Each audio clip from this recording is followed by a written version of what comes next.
Good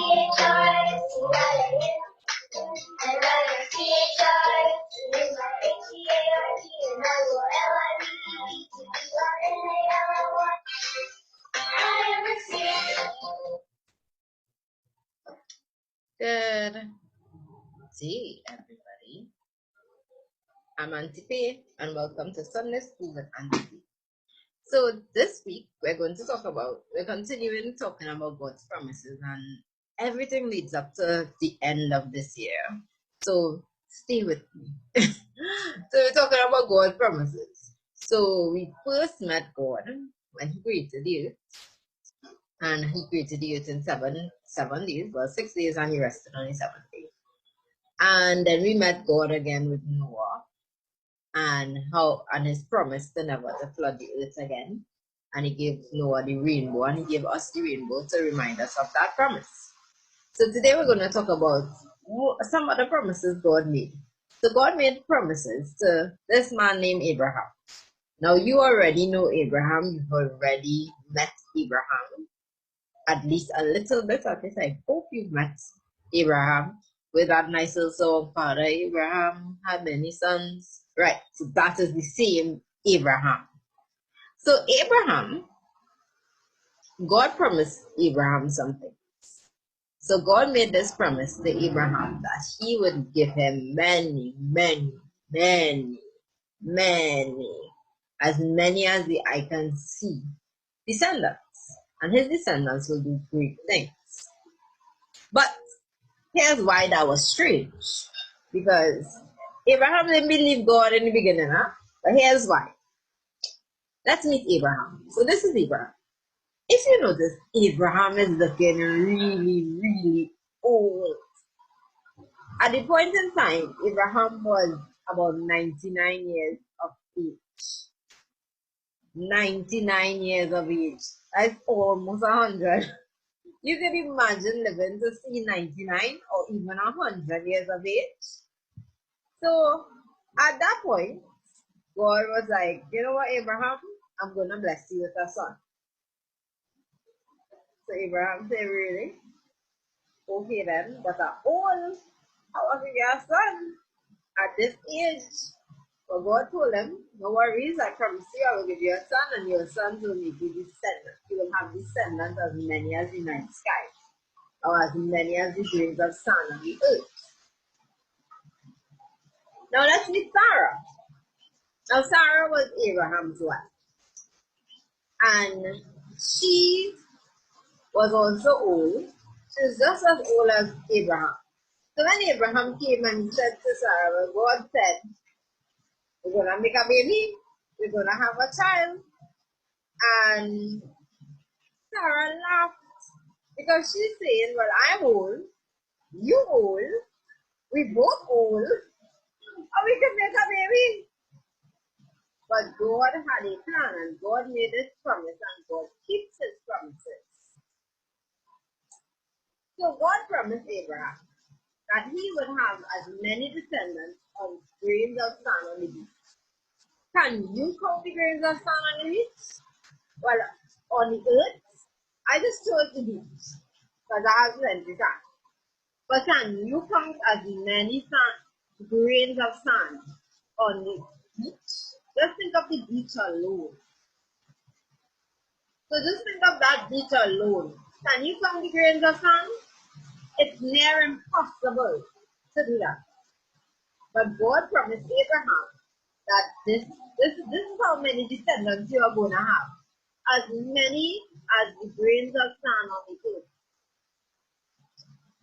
And then Abraham still didn't believe it.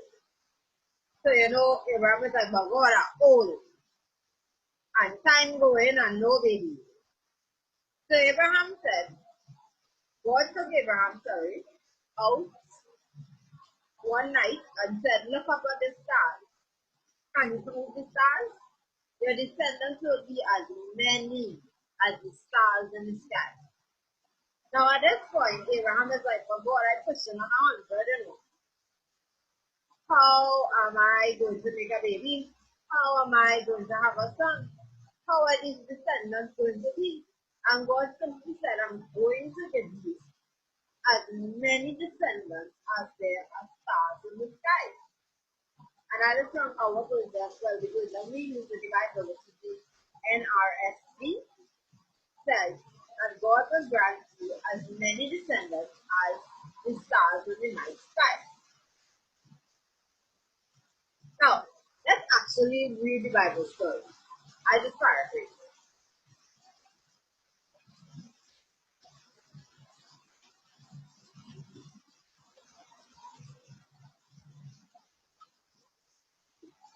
God's story.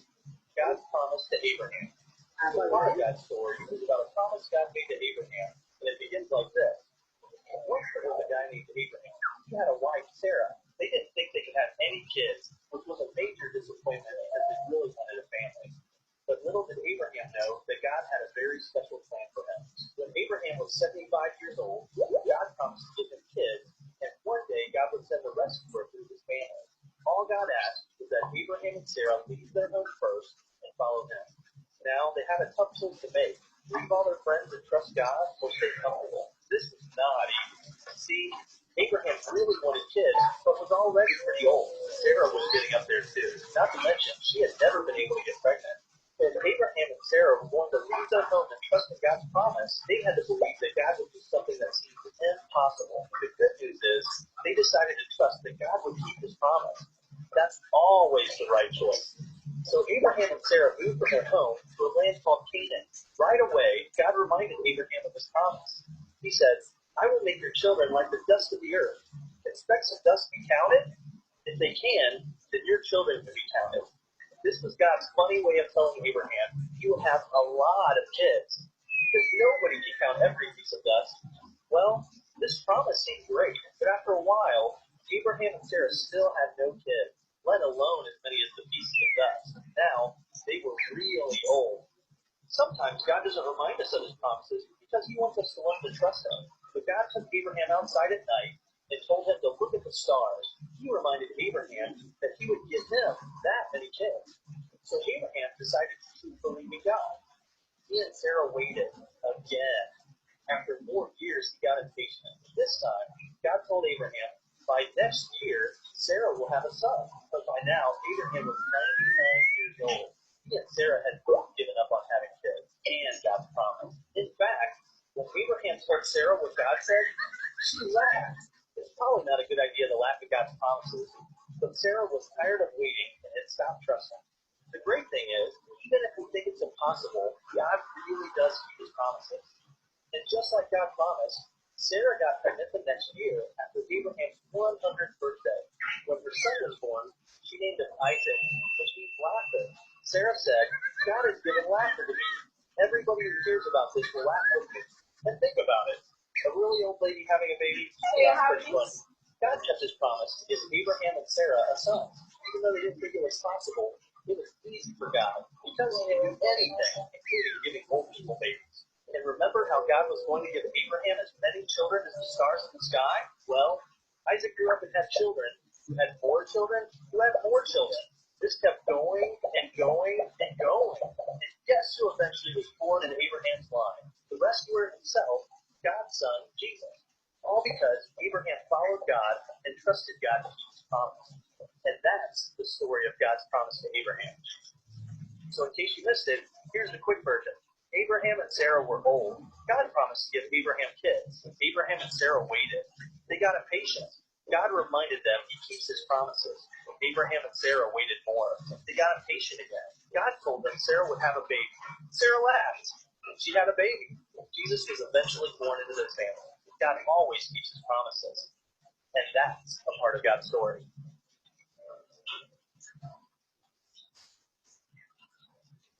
Right, so that is God's story.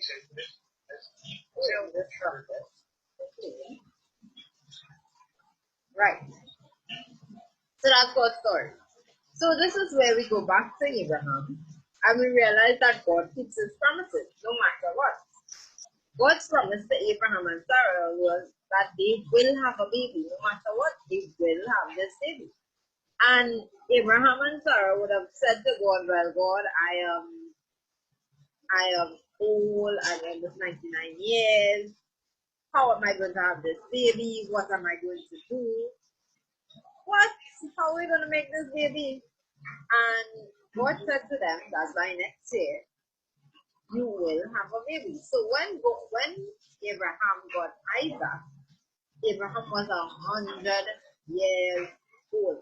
Now imagine being 100 years old and now having a child.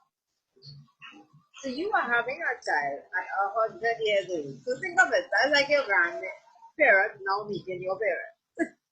So it was almost impossible, but we know that through God, all things are possible and that God keeps his promises. So we're going to go straight into Isaac and Isaac's story. Alright? So this is Isaac. By this time, many years have passed. So Isaac is about a young boy.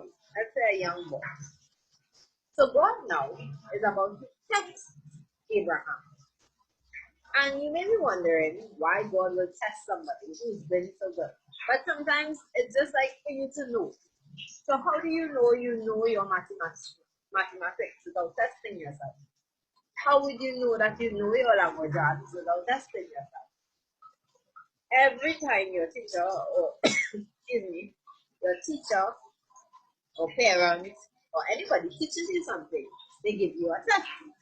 So God gave Abraham a test. So we know that Abraham waited about 100 years for Isaac. Now God tested Abraham by telling Abraham, take Isaac to a point, and at that point in time you would have sacrifices or give gifts to God. So basically what God was asking was to give Isaac as a gift there. So Abraham, yes, he was a little frightened, he didn't want to do it, but he trusted in God and trusted God knows what he's doing. And he took Isaac up to the mount. So he took Isaac and there was an altar and he laid sticks on the altar and he put Isaac to lie on the altar. And when he reached to the altar, right as Abraham was about to sacrifice Isaac, an angel spoke to him and said, stop. And at that point, God realized that Abraham is a faithful servant. So he provided sacrifice instead of Isaac. And that was in the form of a ram. Alright? So here we see that God not only keeps his promises, he also provides. He provides the things that we need. So at this point we needed a sacrifice other than Isaac. So God provided a ram.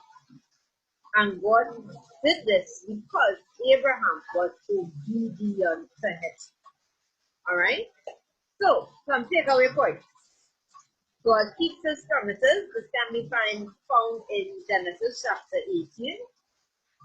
God kept his promises of Isaac. So this is to make sure that Isaac was to be born. This happened in Genesis 21. And God provides a ram. Happens in Genesis chapter 21, verse 2. And it's craft time. My favorite time.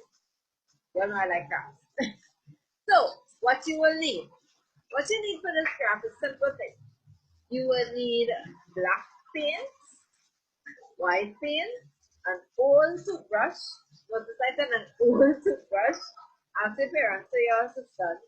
And a star. So you're going to need a cutout of a star. So ask an adult to draw, or you draw a star. Don't laugh at my star. So draw a star and cut it out. So this is the cutout star that you will need. Alright? So the first step is to paint that star black. And when you paint the star black, I want you to remember, this reminds you of the night sky. So this star reminds you of the night. Am I holding it upside down? Yes, I am. This star reminds you of the night sky. Here's what you're going to do. You're going to take that old paintbrush, that old toothbrush, and you're going to dip it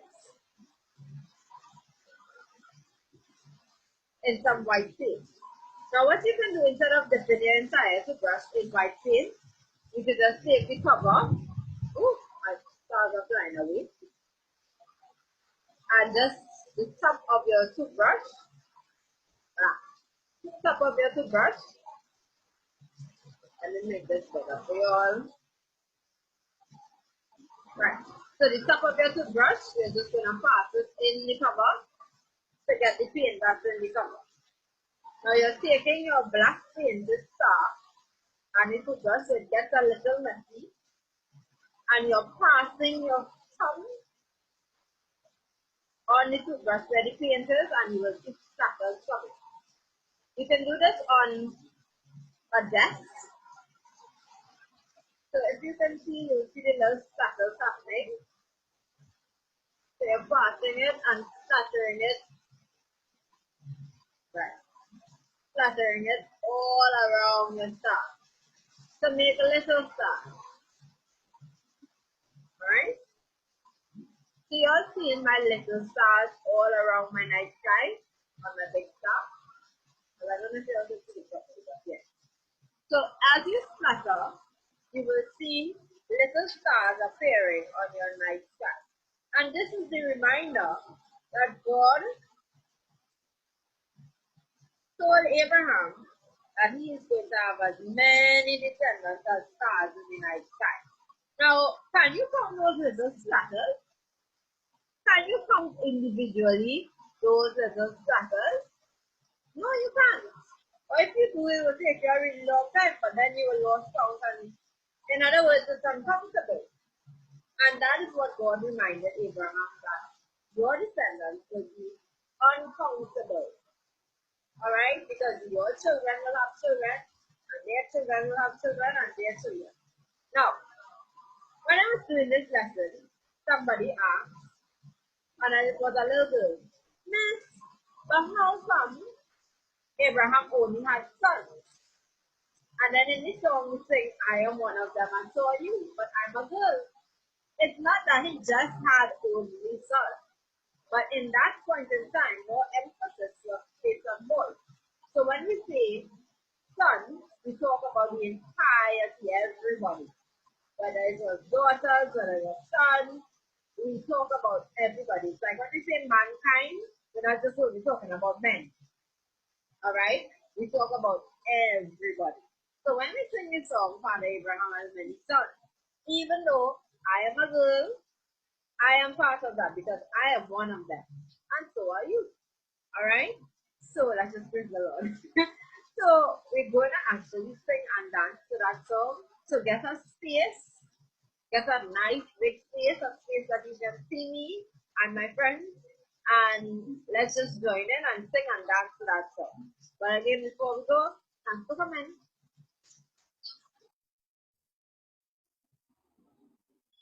Right. So let's go. So Father Abraham, take one. Father